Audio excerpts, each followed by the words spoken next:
Ngayon ay nagbabalot tayo ng tuyo galing Bicol. Baka gusto nyong bumili. Tikman. Masarap to. Hindi masyadong maalat. Katamtaman. Ano pong mga isda yan, ate? Saging-saging. Ito. Sugo. Bisugo. Bisugo. Magkano po ang ganyang balot? 30 lang to. 30 ba yan? Baka magyaman man kayo agad ah. Daw. Tingnan natin ang tuyo. Ito to. Opo. Ayos Ito na ang din. tuyo.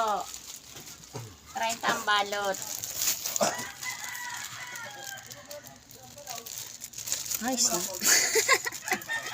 Kasi yung vlog din ni Mama mo sa baoy. Camera. Nag-video din si mama doon? Pumungan. Ayan yan. Tingnan natin kung paano magbalot ang isang tuyo daw, tuyo. Ay.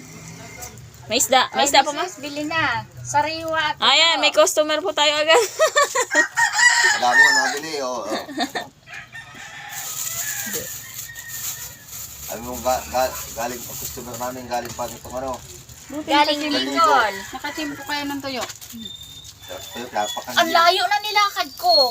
Biruin mo nalawit. Muti si mama. Sa GRS ang mura niyan. GRS. Asa Jared. Malapit lang bago yung sa inyo. Mahal-mahal doon ang